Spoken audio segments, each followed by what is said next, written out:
Assalamualaikum warahmatullahi wabarakatuh. Selamat datang kembali ya di channel Agara Maths. Kita akan melanjutkan pembahasan persiapan seleksi P3K 2024 Jabatan Fungsional Guru ya. Kali ini kita akan membahas beberapa soal SJT dan pedagogi ya. Soal nomor 1. Seorang siswa kelas 5 SD setelah mampu menjelaskan ciri-ciri bangun ruang berbentuk kubus dan balok melalui pengamatan benda-benda sekitar kelas, tetapi masih kesulitan dalam mengidentifikasi hubungan kedua bentuk bangun ruang tersebut. Berarti hubungan ya, kedua bentuk bangun ruang tersebut. Manakah analisis guru yang paling tepat? Ya, tentang siswa tersebut dikaitkan dengan tahap perkembangan kognitif menurut Piaget ya. Oke, kita lihat yang A. Perkembangan kognitif siswa tersebut ya masih pada tahap praoperasional karena telah mampu mengelompokkan benda berdasarkan ciri-cirinya yang mencolok. Nah, sini sudah mampu mengelompokkan benda. Tapi di sini katanya pada tahap praoperasional. Oke, kita lihat nanti ya. B. Perkembangan kognitif siswa tersebut masih pada tahap operasional konkret karena telah mampu menjelaskan suatu konsep melibatkan benda konkret. Nah, ini sepertinya ya tadi kan sudah di sini ada disebutkan mampu menjelaskan ya. Tapi dia kesulitan dalam mengidentifikasi hubungan kedua bentuk bangun ruang tersebut. Lebih cocok ini ya. Nanti kita lihat. Nah, di sini kita lihat karena telah mampu menjelaskan melibatkan benda konkret.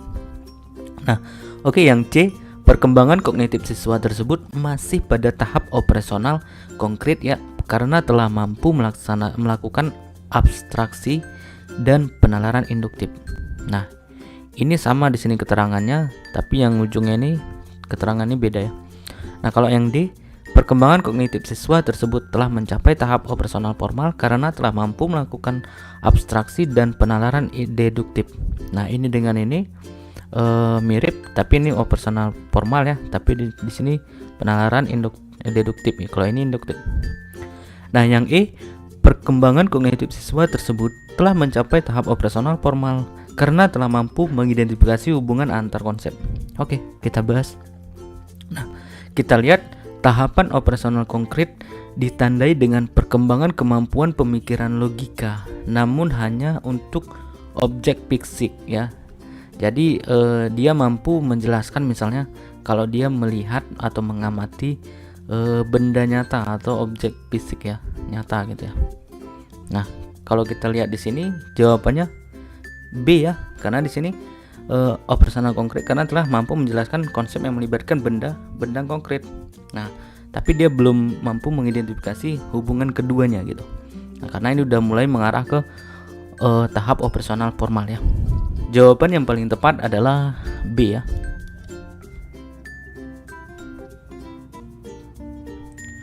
Soal nomor 2, proses pendidikan di sekolah hendaknya mencerminkan nilai-nilai keadilan. Perwujudan nilai keadilan dalam relasi guru dengan siswa diantaranya adalah, kita lihat yang A, guru memperlakukan sama kepada setiap siswa karena keadilan identik dengan persamaan dalam segala hal. Nah, ini belum tentu ya, karena kalau sama-sama ya, karena kan kebutuhan siswa itu berbeda ya. Ini jelas salah ini. Nah, kalau yang B, guru memperlakukan sama setiap siswa tanpa memperhatikan perbedaan-perbedaan di antara mereka. Nah, ini lebih gawat lagi, tanpa memperhatikan perbedaan gitu. Nah, yang C, guru memberi perlakuan yang berbeda antara satu siswa dan lainnya untuk menghindari kecemburuan. Nah, ini perlakuan yang berbeda lagi. Nah, berbeda lagi satu siswa dengan yang lainnya, ini lebih parah lagi sih. Nah, yang D, guru memperlakukan sama setiap siswa dengan tetap memperhatikan perbedaan individual di antara mereka. Nah, ini lebih cocok sih. Kita perlakukan sama, tapi harus kita perhatikan tuh setiap individu atau siswa itu ada nggak perbedaan kebutuhan yang berbeda gitu. Ya, misalnya siswa ABK atau misalnya siswa yang lebih pintar atau kurang kurang mampu mengikuti pembelajaran gitu. Seperti misalnya pembelajarannya misalnya persentase gitu, tapi ada siswa yang kurang mampu berbicara gitu atau malu gitu ya. Jadi sama perlakuannya tetap persentase, tapi kita beri sesuatu yang mungkin bisa membuat siswa tersebut nyaman dengan proses persentase tersebut gitu. Nah, seperti itu. Jadi tetap memperhatikan perbedaan individual dari setiap siswa, tapi perlakuannya tetap sama gitu ya. Nah, kalau yang E, guru memperhatikan berbeda seluruh siswa tanpa memperhatikan persamaan di antara mereka. Nah, ini berbeda gitu, tanpa memperhatikan persamaan. Nah, ini lebih gawat lagi. Bayangkan itu macam-macam siswa ya. Oke, jawabannya adalah jawabannya D ya di sini. Soal nomor 3, Ibu Ani mengembangkan capaian pembelajaran menjadi beberapa tujuan pembelajaran. Ya, ini berarti dari CP ya, dari tujuan capaian pembelajaran ke tujuan pembelajaran TP ya. Selanjutnya dikembangkan modul ajar untuk mencapai tujuan pembelajaran. Jadi di sini dikembangkannya menjadi modul ajar ya. Nah, teman-teman pasti nggak asing lagi ya dengan modul ajar. Itu merupakan istilah yang muncul di kurikulum Merdeka ya.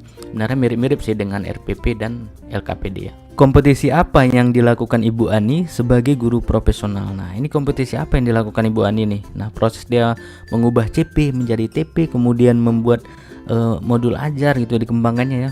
Nah, A, kompetisi pedagogik dalam mengembangkan kurikulum. Apakah benar? Ya, tidak ya.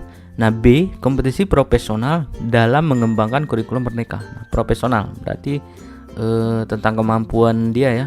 Nah, membuat bahan ajar gitu ya, modul ajar atau LKPD. Nah, ini mungkin ya. Nah, ini benar ini. Kalau yang C, kompetisi sosial, nah ini jelas salah. Nah, yang D, kompetisi kepribadian, ini jelas salah. Yang E, kompetisi profesional dalam memahami kurikulum Merdeka. Kalau hanya memahami itu sepertinya hanya mengikuti sepertinya pelatihan atau hanya sekedar berbagi atau sharing, tapi tanpa membuat gitu ya, atau sharing pengalaman atau memberikan materi dalam in-house training misalnya ya. Nah, seperti itu kalau memahami gitu ya. Nah, lebih cocoknya sih yang B ya.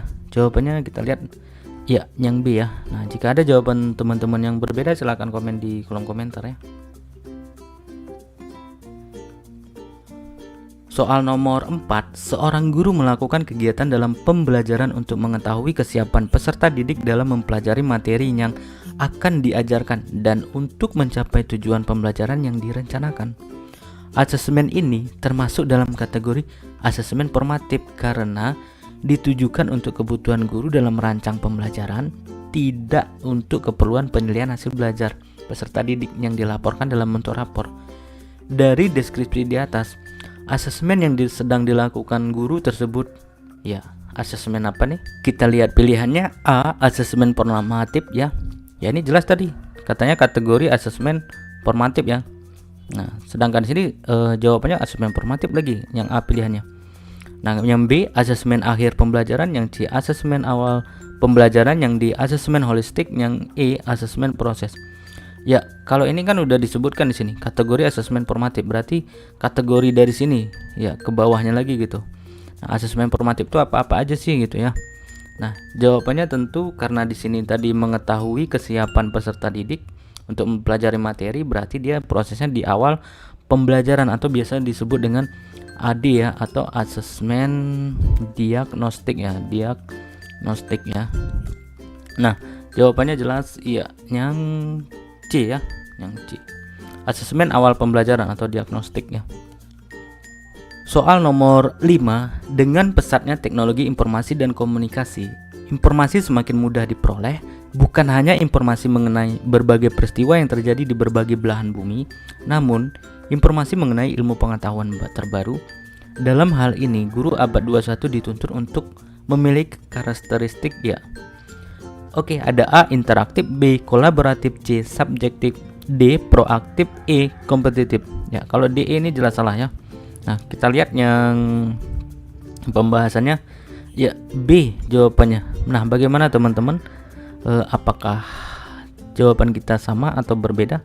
Ya, karakteristik abad 21. Nah, silakan teman-teman bisa baca referensinya ya. Nah, jawabannya B di sini, kolaboratif ya.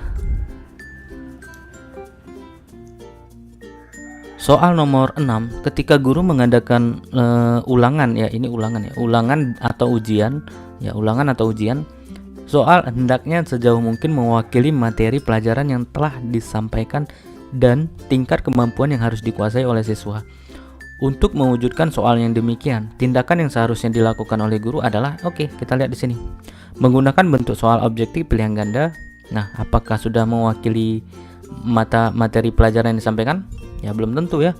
Nah, kalau yang B menggunakan bentuk soal esai uraian singkat, ya ini sama A dengan B. Ya, hanya bentuk soal saja. Apakah sudah mewakili materi yang telah disampaikan?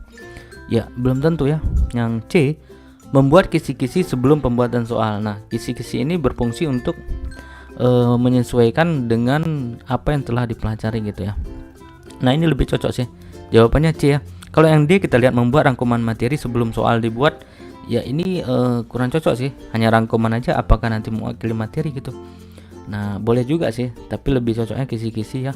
Nanti sesuai dengan ini tingkat kemampuan yang harus dikuasai oleh siswa juga seperti apa gitu ya. Nah, kalau yang E, membuat soal sebanyak mungkin untuk diujikan ya. Ini seperti drilling ya, tapi ini kayaknya tidak sesuai dengan deskripsi dari soal ini. Ini tidak boleh ya. Oke, jawabannya C.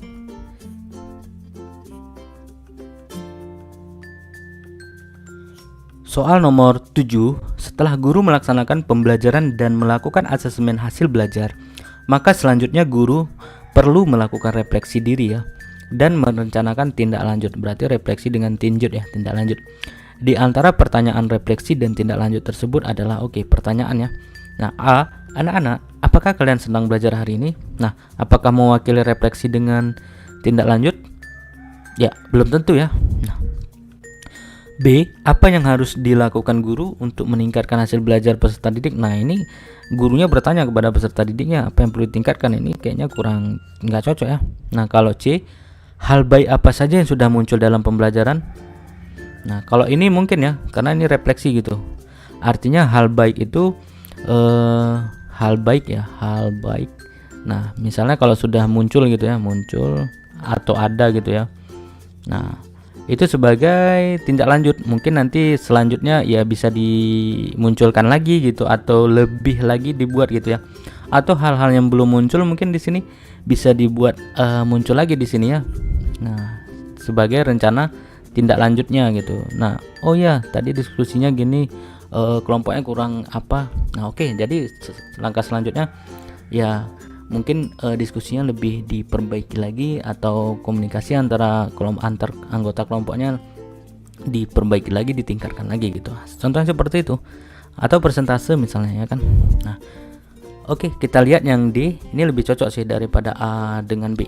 Kalau yang D, anak-anak, apakah kalian sudah memahami materi yang dipelajari hari ini?